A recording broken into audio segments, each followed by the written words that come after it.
Plant-based meat is about to get cheaper thanks to massive new vegan facilities in Europe, China, and the US. Mostly from China, though, right? UK manufacturer Plant & Bean aims to establish an industry-first global plant-based meat manufacturing platform to improve the quality and lower the cost of animal-free products. More money!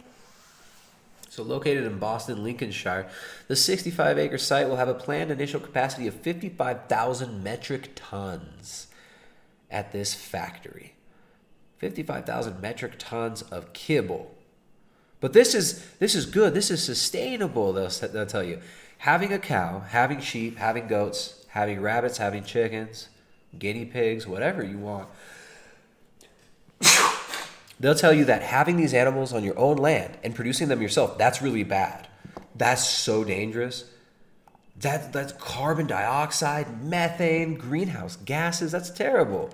But what's good is a 55,000 metric ton capacity factory that will provide subscale companies, larger international brands, and retailers a fully certified European manufacturing platform to help them meet the growing demand for plant-based meat products and accelerate international expansion.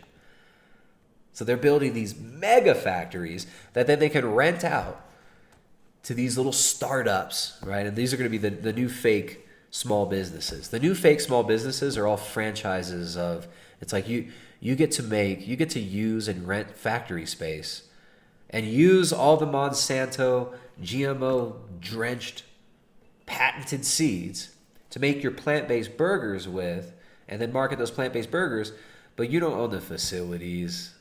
You don't own anything. You just market it, right? And then you send it to their platform to produce it. And then you could sell it through your Instagram profiles. You could sell it through your influencers. But essentially, the manufacturing of this and all the raw materials are all owned by these huge transnational corporations like Plant & Bean. In addition to manufacturing, a key pillar of Plant & Bean's business model is its ecosystem of collaborative innovation.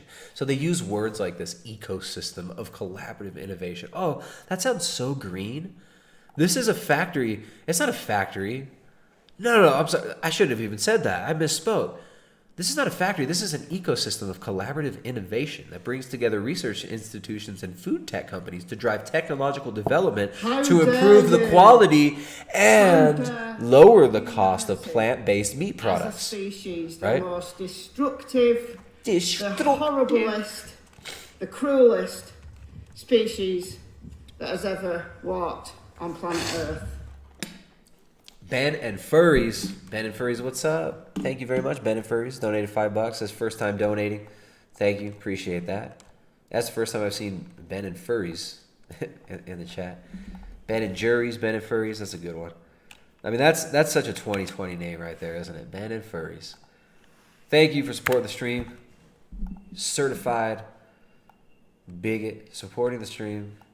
You guys, these streams don't happen without your support. Right? If we come on here, we get no support, we just stop doing streams. I don't know.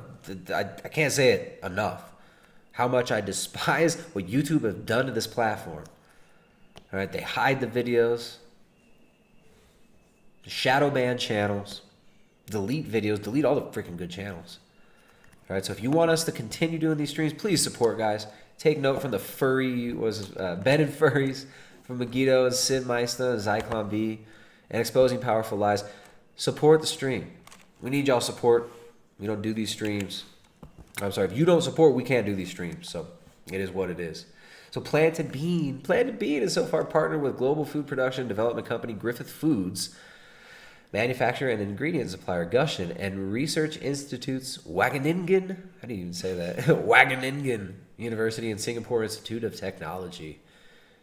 It's as part of its research and development, Plant & Bean is currently working to develop a computational breeding technology to achieve a 50% reduction in the cost of peas and beans, optimizing protein extraction at a significantly lower cost, and improving texture generation, focusing on improved extrusion technology to drive higher machine efficiencies, lower energy use, and better plant-based meat textures. Or you could just eat a fucking steak. Or you could just eat fucking steak. Or you could just eat some birds. Or you could just eat some rabbits. Right? You could raise rabbits. You could raise birds for cheap. You can raise rabbits just foraging for local plants and feeding them those if you know what to give them. There's a whole nother thing. There's a hard learning curve with some of these animals. But you know what? It's not hard to raise your own livestock. It doesn't take a lot of money. It doesn't take a bunch of stimulus from government to raise livestock. That's why these people want you off the land. They don't want you to be able to own land at all. That's why the World Economic Forum says you will own nothing. You will own nothing. But you'll be happy, they say. They say you'll be happy. You're going to know nothing, but you'll be happy. The World Economic Forum says you got to go plant-based. We're going to develop more plant-based meats. There's no such thing as plant-based meats. You know what plant-based meat is? Grass-fed beef. You know what plant-based milk is? Fucking milk. It's made of plants. These people are trying to redefine your livestock and your children.